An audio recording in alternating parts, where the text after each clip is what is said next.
There is a word in your Bible that should not be there. It appears exactly one time in the entire King James Version. Just once. Not twice. Not scattered through several books. Not buried in a footnote somewhere at the bottom of a page. Once. One word. In one verse in one book. And most people who have read the Bible their entire lives have never once stopped to question it. They have read right past it. Because the word itself is so familiar, so culturally embedded, so completely woven into what English-speaking Christianity says and does every spring, that no one asks the question this word demands. Where did it come from? Because here is what I need you to understand before we go any further. That word does not belong in that sentence. The original language underneath it does not support it. In the original Greek of the New Testament, that word does not exist. Every major Bible translation produced in the last 50 years looked at that same verse, at that same underlying Greek, and chose a completely different English word. Not as a theological statement, not as a revision, because the Greek required it. And the moment you understand what word was there before, and what word replaced it, and what was lost in that replacement, everything you thought you understood about the most celebrated feast in Christian history begins to look different. The word is Easter. Now stay with me, because this is not an argument about what you call the holiday or how your church marks the season. This is about something more precise than that. This is about one translation decision made in 1611 that placed a word in your English Bible that the original Greek never put there. And almost every Bible on shelves today has already corrected it, quietly, without ever telling you. And I want to show you exactly where it is. If this channel is new to you, subscribe right now and turn on notifications. We go into the original languages here. We go into the manuscript history and the translation decisions that shaped the Bible you hold in your hands. Hit the like button if you want this message to reach someone who needs it. And share this with someone who calls themselves a student of the Word. Now, the verse is Acts chapter 12, verse 4. That is the only time in the entire King James Bible, from Genesis 1 to Revelation 22, that the word Easter appears as a translation of any Hebrew or Greek text. One time. But here is what makes this so staggering. The Greek word underneath that English word Easter appears 28 other times in the New Testament.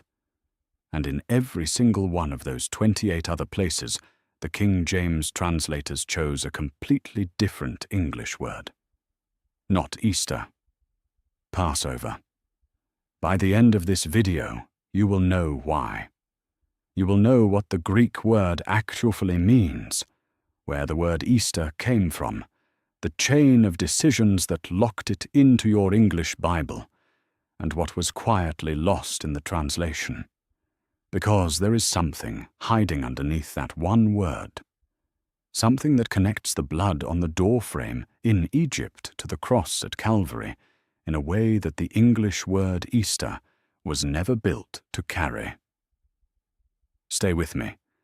We are just getting started. So let me take you back to where this word actually appears. Not to 1611, not to a translator's desk in England, but to the place where the scene is set, to Jerusalem. And the year is approximately 44 AD. The church is not yet 20 years old. The apostles are still in the city. They are preaching in the streets, in the synagogues, in the homes where believers gather. The temple is still standing. The feast calendar is still running. And they are being watched, because there is a new king in Jerusalem, and he has learned something about political survival in this city that he intends to put to use. His name is Herod Agrippa I. He is the grandson of Herod the Great. Born around 10 BC, He is somewhere between 53 and 54 years old at this moment. Rome has appointed him king over Judea. He now rules more Herodian territory than any man since his grandfather. And he understands one thing with absolute clarity. The Jewish population doesn't trust his family. So he has begun doing whatever it takes to change that. And what it takes, apparently, is killing Christians. He has already executed James, the brother of John, one of the leaders of the Jerusalem church. He watched the crowd's reaction. He saw that it pleased them. And so now he moves against Peter. He arrests him during the Passover season. He places him under heavy guard, 4 squads of 4 soldiers, 16 soldiers in total, and he waits. He is going to put Peter on public trial as a demonstration for the people. But he will not do it during the feast. He will wait until it is over. Now listen to how Luke records this moment. The text is Acts chapter 12, beginning in verse 1. Now about that time Herod the king stretched forth his hands to vex certain of the church, and he killed James, the brother of John, with the sword. And because he saw it pleased the Jews, he proceeded further to take Peter also. Then were the days of unleavened bread. And when he had apprehended him, he put him in prison, and delivered him to 4 quaternions of soldiers to keep him, intending after Easter to bring him forth to the people. There it is. Verse 4. Read that last line again.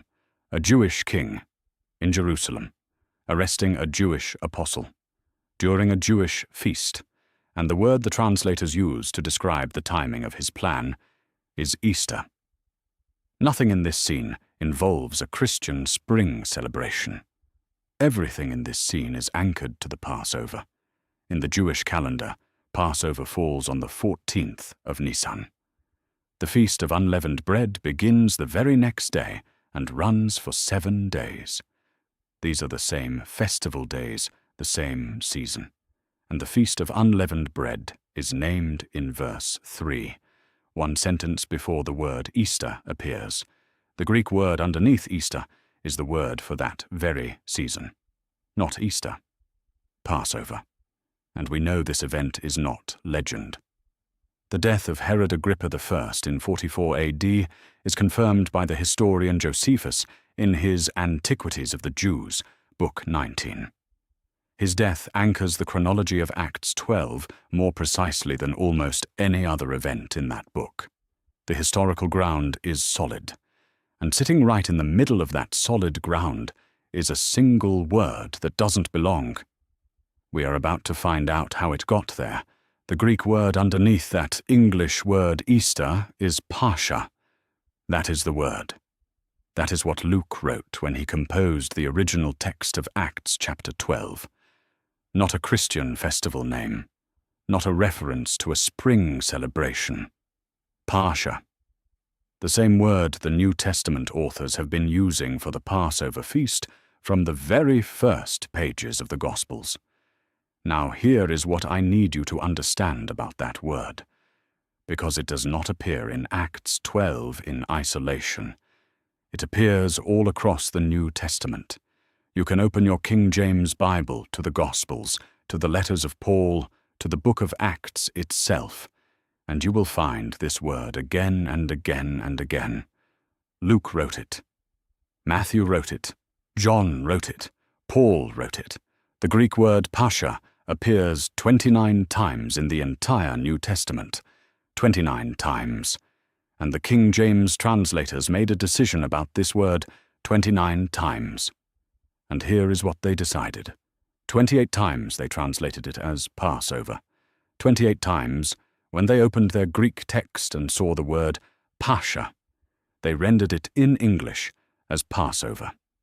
They did this in Matthew. They did this in Mark. They did this in Luke and in John. They did this in the letters of Paul. They did this in the book of Acts, in that very same book where Acts chapter 12 sits. 28 times, in book after book and verse after verse, the Greek said Pascha and the English said Passover. And then there is Acts 12, verse 4. There they wrote Easter. One time, out of 29. And here is what makes this so difficult to set aside. The Greek underneath Acts 12:4 is not a different form of the word. It is not a variant. It is not a cognate. It is not a related term.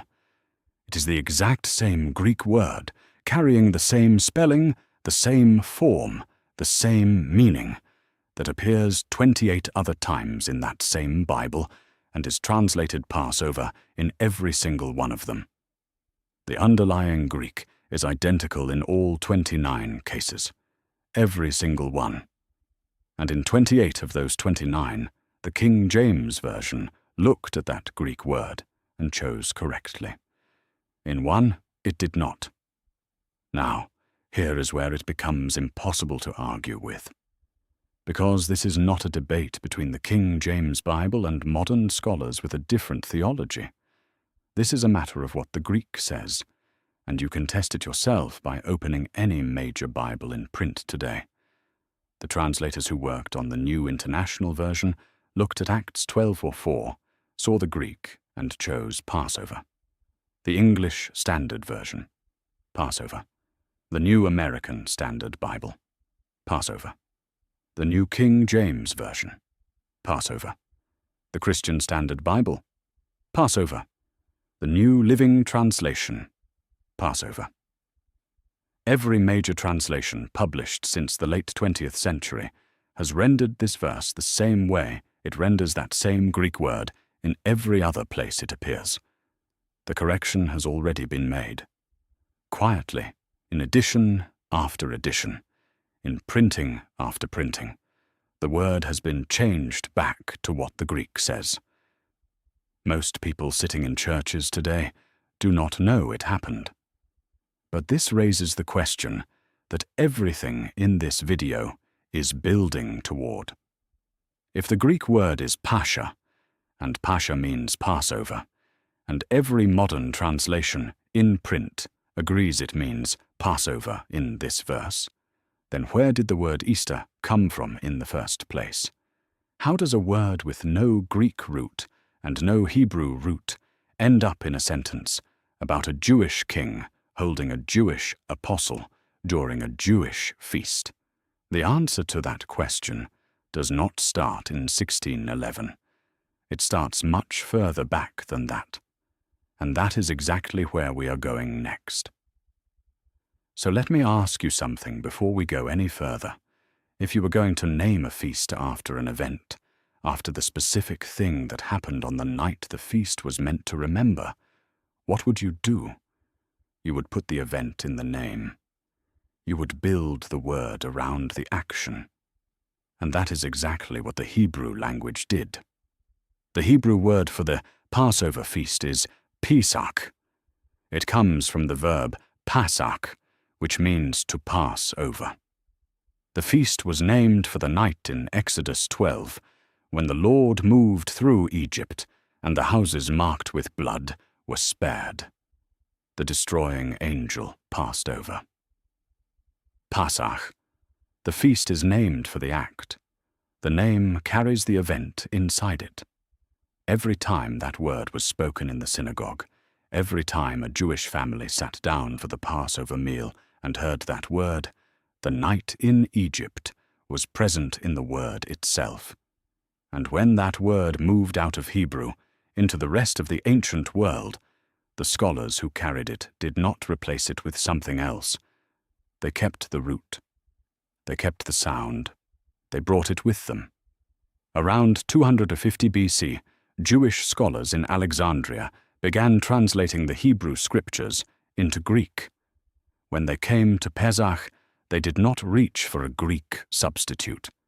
They brought the Hebrew word across as a loan word, Pascha. Same root, same sound, same meaning.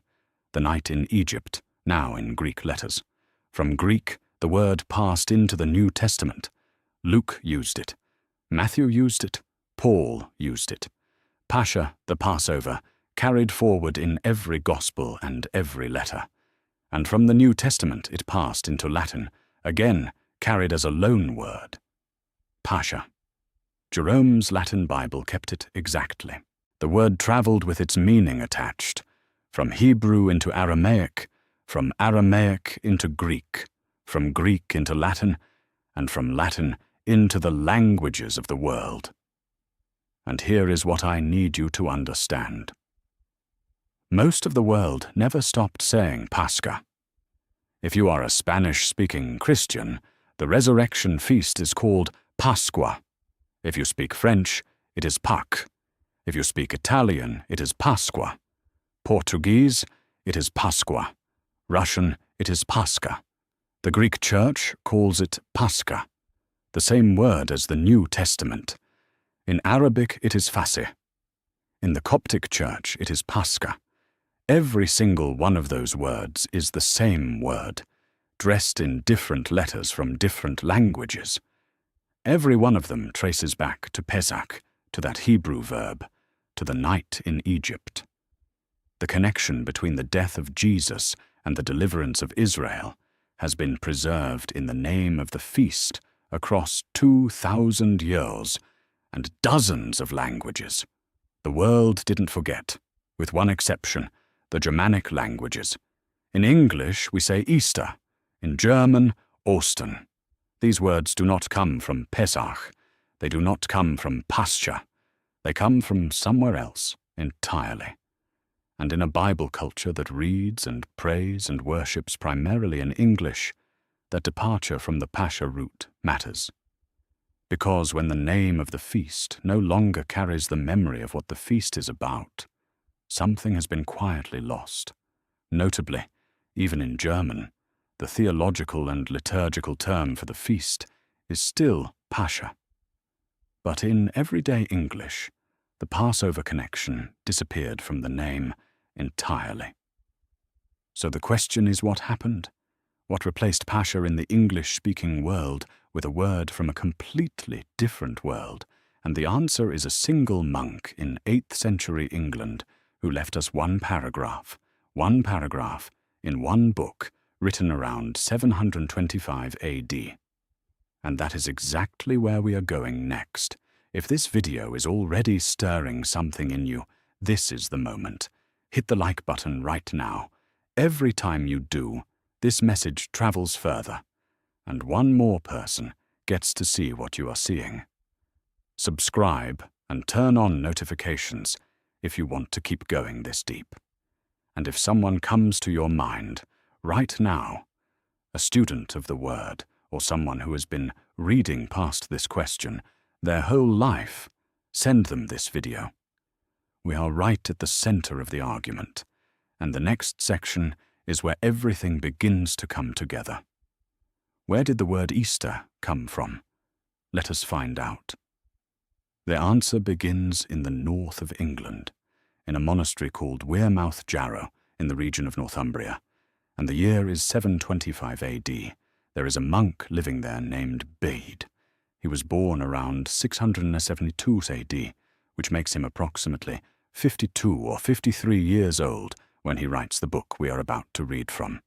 He has spent nearly his entire life in that monastery, studying scripture, working through questions of history and the calendar. In 725 AD, he completes a work called De Temporum Ratione, which means the reckoning of time. It is a book about how to measure and calculate time, how to establish dates on the calendar, how to name the months and the seasons.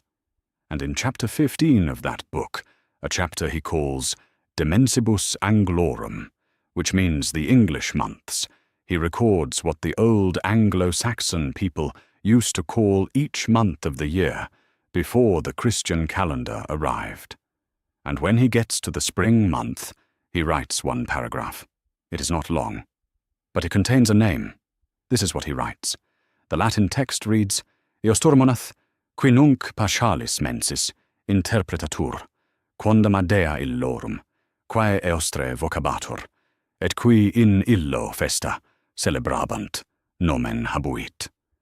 And in English that passage reads, Eosturmonath, which is April, has a name which is now translated Paschal Month, and which was once called after a goddess of theirs named Eostre, in whose honor feasts were celebrated in that month. That is the passage. One paragraph. One book. One monk, written in 725 AD. Now here is what I need you to understand about that paragraph. Everything that has ever been claimed about the pagan origins of the English word Easter traces back to this single passage.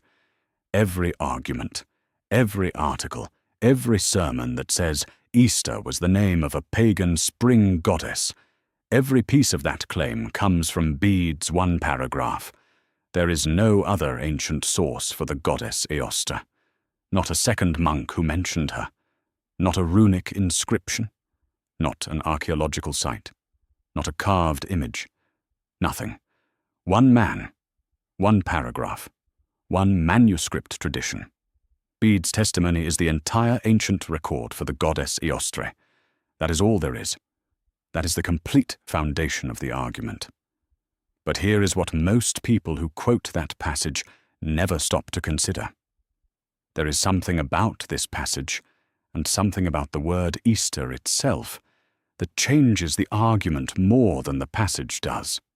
And that is exactly where we are going next.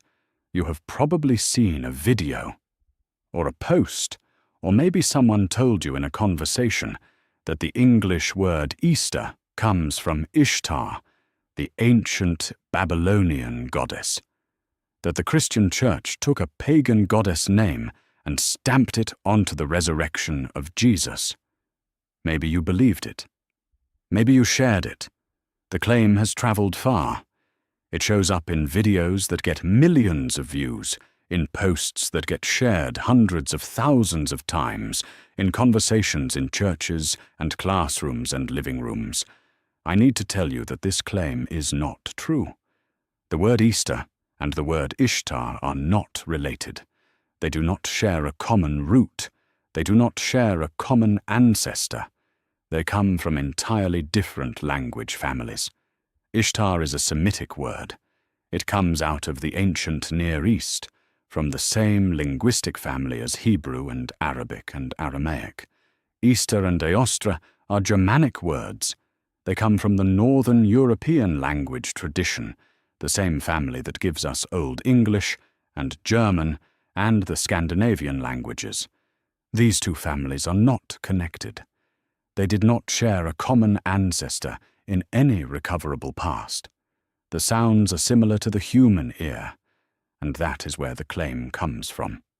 Not from etymology, not from history, not from any scholar. From the way two unrelated words happen to sound alike to someone who has never studied either language. This is what modern linguists actually say about Easter.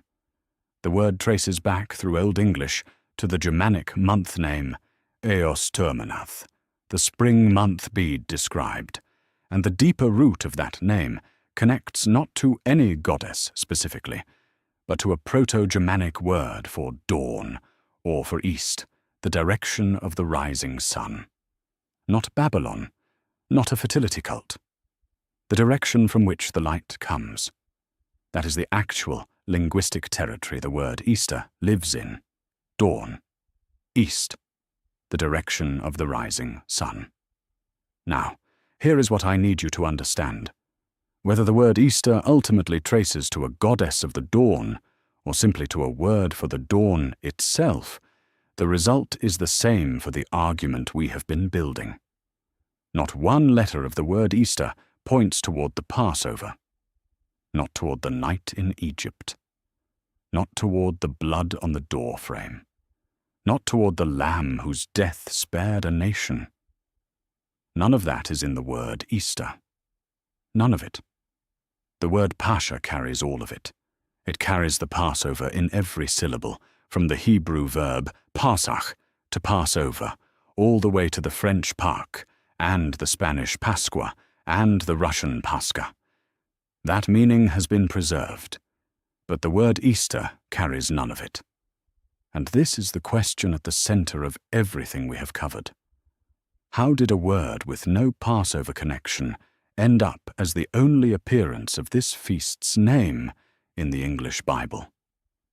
The answer is a story about one man, a translator, a man who changed the English language more than almost anyone who ever lived, and who in doing so created an inconsistency in his own work that would shape the English Bible for the next 5 centuries. That is exactly where we are going next. His name was William Tyndale, and he died for this book. He was born around 1494, which makes him approximately 32 years old when he published the first printed English New Testament in 1526. He believed that ordinary English-speaking people deserved to read the scriptures in their own language. The authorities who governed the church in England disagreed. They pursued him across Europe, and on October 6, 1536, they executed him at Vilvoorde, in what is now Belgium, for the act of translating the Bible into the language of the people. He was approximately 42 years old. The translation decisions he made before that day shaped every English Bible that followed. And he is the man who put the word Easter in your New Testament. In 1526, when Tyndale published his New Testament, he needed an English word for the Greek Pascha, and he used the word Easter. Now, here is what I need you to understand about that choice. It was not ignorance. It was not carelessness. In 1526, the English language did not yet have the word Passover. That word did not exist. Tyndale had not invented it yet. Easter was the current English word available to him for that feast season. And so that is the word he chose. 4 years later, everything changed. In 1530, Tyndale began working on the Hebrew Pentateuch, the first 5 books of Moses. And when he came to the Hebrew word Pesach, the feast in Exodus 12, he did something that the English language had never done before. He did not use Easter. He looked at the Hebrew verb pasach, to pass over, and he built a new English word directly out of the action. He called it Passover. Just like that, the English language had a word it had never had before. The word had never existed before, 1530. And the moment Tyndale wrote it down, it carried the night in Egypt inside it. The action of the Lord passing over the blood-marked houses, now made English, in one compound word that Tyndale had built for the purpose. No one had ever done this. Tyndale did it in 1530. But here is what Tyndale never did after that. He never went back to his New Testament. His 1526 New Testament still had Easter at Acts 12:4. His 1530 Pentateuch had Passover for the Hebrew feast. 2 English words, the same God, the same night in Egypt, the same act of deliverance, now described by 2 different words in 2 different parts of Tyndale's own translation, and Tyndale left both of them standing. He never reconciled them. He never corrected the 1526 text to match the precision of the 1530 word. The inconsistency was built into his own body of work, and every English Bible that came after him inherited it.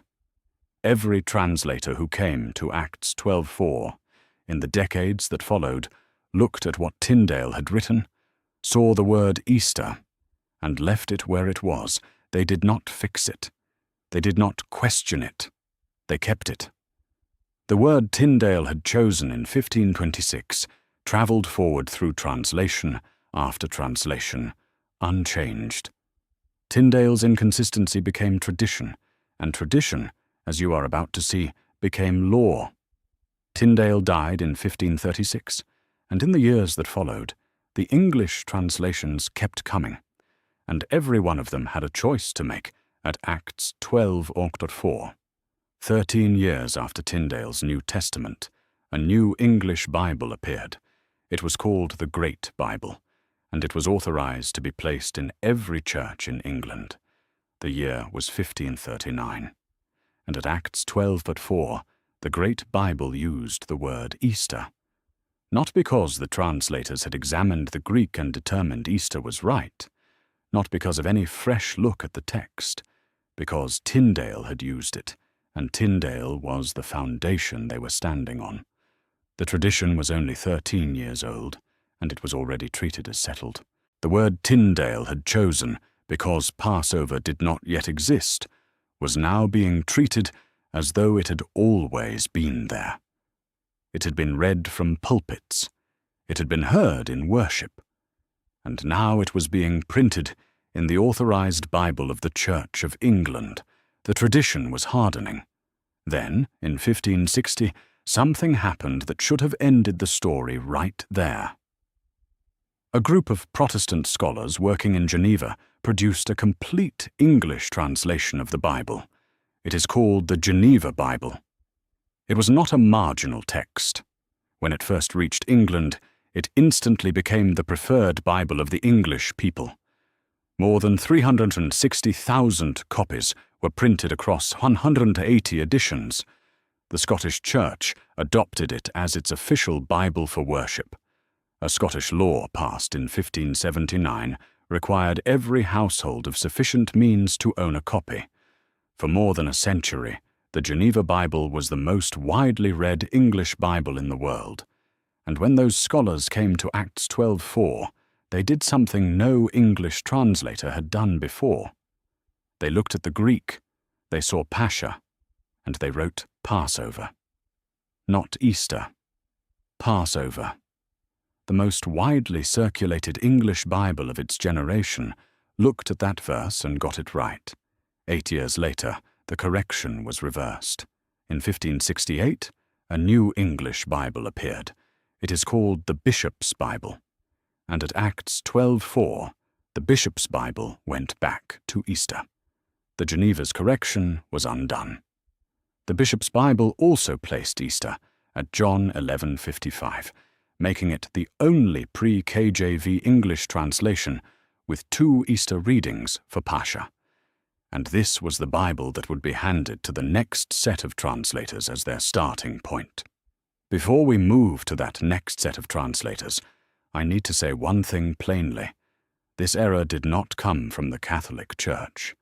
It did not come from the Latin Bible. When Jerome translated the Scriptures into Latin around 400 AD, he came to Acts 12:4, and he kept the Greek word as a Latin loanword. He wrote Pascha. The Latin Bible never had Easter at that verse. Jerome did not introduce this problem. This is English in origin. It started with Tyndale. It hardened through the Great Bible. It was briefly corrected by the Geneva scholars. And then it was restored by the Bishop's Bible. In 1604, a king issued a set of rules, and those rules made the Bishop's Bible the foundation. That is exactly where we are going next. The Hampton Court Conference was held in January of 1604. It was convened by King James I, who had come to the English throne just months before. He was born on June 19th, 1566, which makes him 37 years old at that conference, weeks before his 38th birthday. He gathered the bishops and the scholars, and he listened to debates about the church, the worship, the scriptures.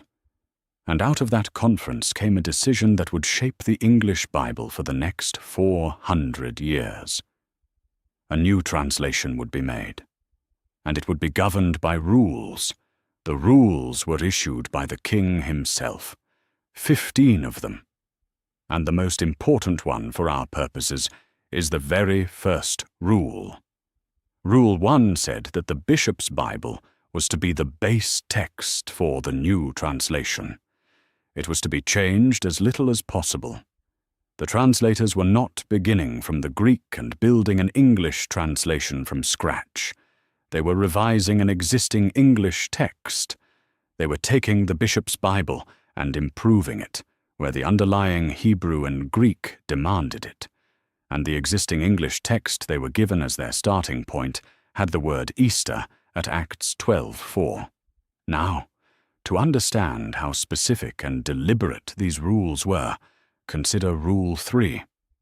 Rule 3 said that traditional church words were to be kept. Specifically, the word church was not to be changed to congregation. That is how precise these rules were. Not broad guidance, specific words, specific choices. The king had issued instructions about exactly which English words must remain unchanged, and one of the foundational texts the translators were revising already had Easter at Acts 12:4. Here is what the historical record cannot tell us. We do not know what the KJV translators thought about Acts 12:4 specifically. They left no surviving minutes. They left no record of any deliberation about that verse. We do not know if they looked at the Greek, recognized Pascha, and made a deliberate decision to retain Easter. We do not know if they simply reached the bishop's Bible text at that verse and moved on without examining the underlying Greek at all. That record does not exist. The choice was made. The reason was never written down. And so, in 1611, the King James Bible was published. And in that Bible, you could turn to Matthew chapter 26, verse 2, and read the word Passover. You could turn to Luke chapter 22, verse 8, and read the word Passover. You could turn to Paul's first letter to the Corinthians, chapter 5, verse 7, and read the word Passover. The Greek in every one of those verses is Pascha. And then you could turn to Acts chapter 12, verse 4, and read the word Easter. The Greek in that verse is also Pascha. Identical. The same word. The same letters. 28 times translated Passover. Once translated Easter. And the one time is the only time the word Easter appears anywhere in the English Bible. For the next 4 centuries, English-speaking Christians read that word and did not know what was underneath it. Not one of the steps that put it there was an accident. Tyndale, the Great Bible, the Bishop's Bible, the King's 15 rules, every link in the chain. And now you know every one of them. That is everything we have been building toward. Let us bring it all together at once. So let me lay every piece of this out one final time, because when you see all of it together, the weight of it is different than when you encounter any single part of it alone. Thread 1, the Greek. The word underneath the English word Easter in Acts 12:4 is Pascha.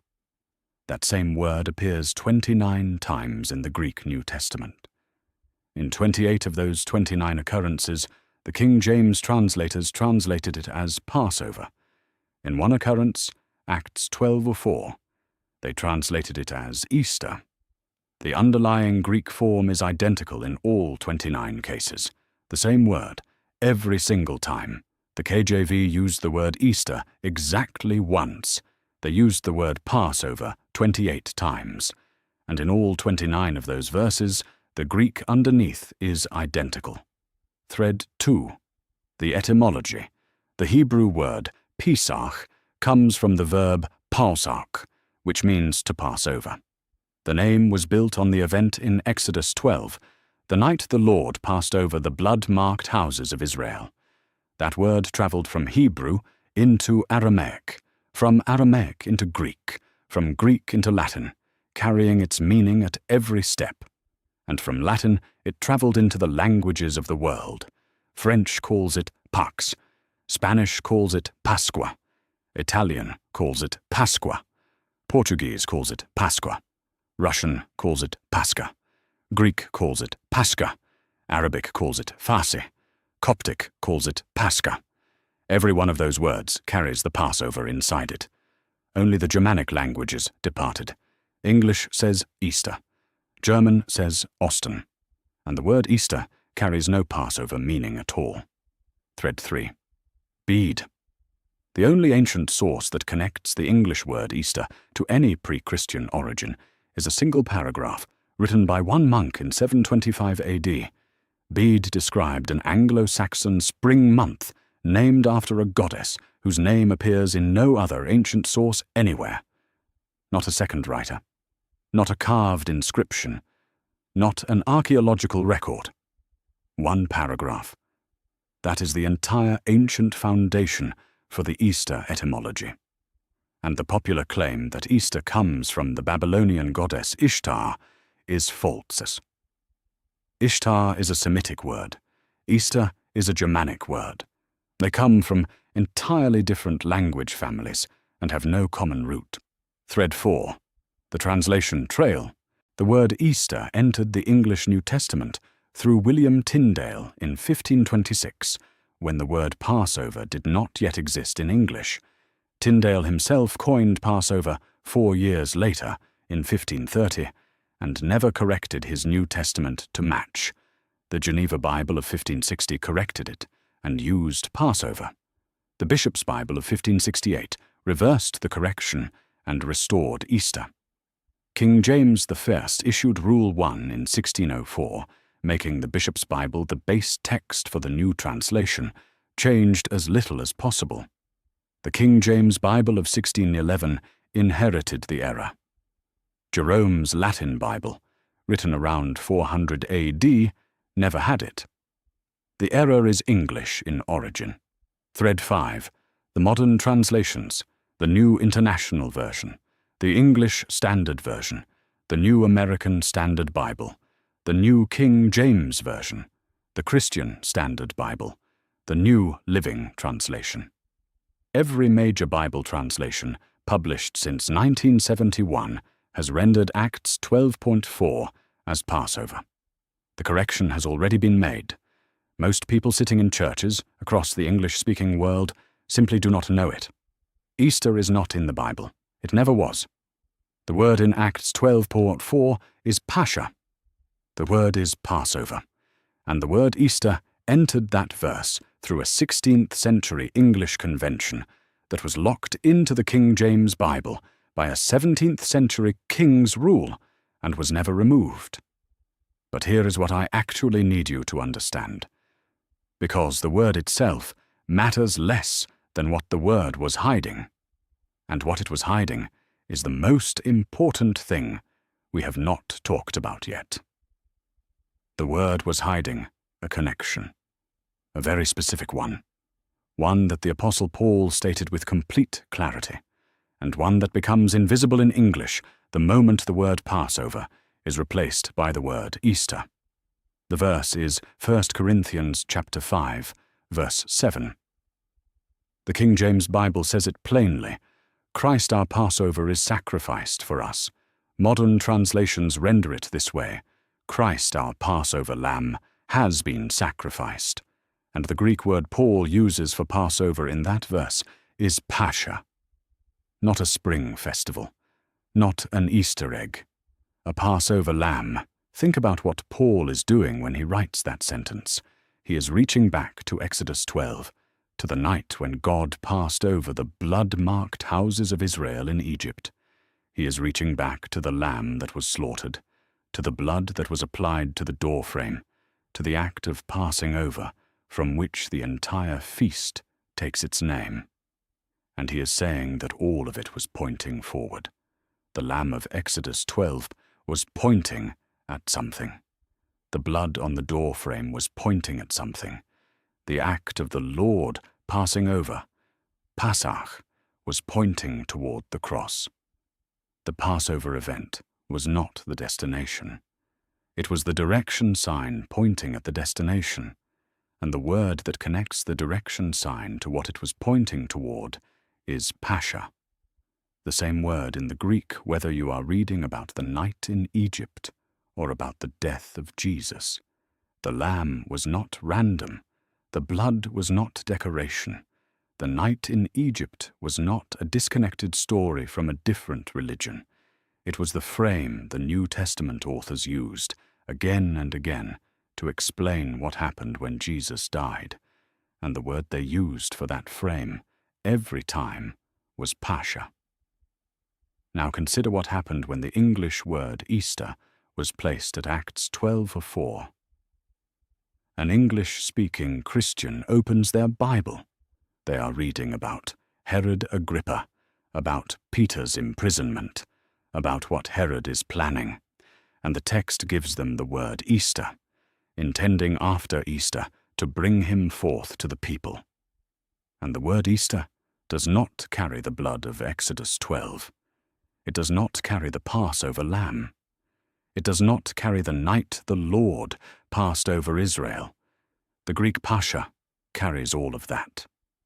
The English word Easter carries none of it. And so the thread that runs from Exodus 12 to 1 Corinthians 5 or 7, the thread that says, this lamb is the interpretive key to the cross, that thread becomes invisible in English at Acts 12:4. Not in the Greek. The Greek was always there. But in the English ear, hearing Easter, the Passover was gone. Now I am not telling you this because I want you to change what you call the holiday. That is not the point of this message. I am telling you this because I want you to understand what you are standing inside. Every time you read the word Passover in your New Testament, every one of those 28 other times, you are reading about the same event, the same lamb, the same blood, the same door. The word Passover and the word Pascha carry the weight of Exodus 12 into the New Testament. They carry it intact. That connection is not a theological footnote. It is the frame around everything. That door is still open. That lamb is still the way through. And whether you call it Easter or Passover or Pascha, what matters now is not the name. What matters is whether the blood has been applied to the frame of your life. And that is exactly what I want to talk to you about next. Everything we covered today was given to you not to condemn a word or a tradition, not to make you feel that the name you have celebrated your whole life was wrong. This message was about recovering a connection that the English language temporarily obscured. The God who established the Passover in Egypt and the God who fulfilled it at the cross is the same God who brought you to this video today. He is not standing over the language, he is standing over the covenant. And the covenant has never closed, but I need to speak directly to someone right now. Someone who has listened to all of it today. The Greek word, the etymology, the monk in Northumbria, the translation trail, the king's rules, and something underneath all of it has been pressing on you. Not because of the scholarship, not because of what Tyndale did in 1526, because of the name of the Lamb, because something in you recognizes that this is not just a translation question. This is a question about whether you have ever walked through the door that the Passover was always pointing toward. That is the only question that matters. And if you have never answered it, I want to help you answer it right now. Here is what I want you to know about that name. The name Jesus comes from the Hebrew name Yeshua, and Yeshua means Why has Dahudatzabuech, saves. The angel came to Joseph and recorded it in Matthew chapter 1, verse 21. You shall call his name Jesus, for he shall save his people from their sins. That wordplay is alive in the Hebrew. Yeshua, Yoshia, he will save. The name was built on the act, exactly the way the word Passover was built on the act of passing over. And the act the name Jesus was built on is the same act the Passover was always pointing toward. The Apostle Paul wrote in Romans chapter 10 verse 9 that if you confess with your mouth that Jesus is Lord and believe in your heart that God raised him from the dead, you will be saved. That is not my promise. That is the word of God. And that word has not changed. If you have never made that confession, today can be the day. Right now. Quietly in your heart or out loud. Lord, I believe that Jesus is who the Scripture says he is. I believe he died in my place. I believe God raised him from the dead. I confess him as Lord. Save me. That prayer has never been turned away. And the God who passed over the blood-marked houses in Egypt is the same God who hears that prayer today. Type in the comments right now, "I accept Jesus Christ as Lord and Savior," not because it earns you anything, because confession matters, because words matter. You just spent this entire video learning how much the right word matters. If this message moved you, share it with someone who needs to hear it. Subscribe and turn on notifications so you never miss a video. And hit the like button to help carry this one word further. The Lamb is still Passover. The door is still open. And the covenant that was written in blood before the English language existed is still, after 3,000 years, the only door that leads to the one that never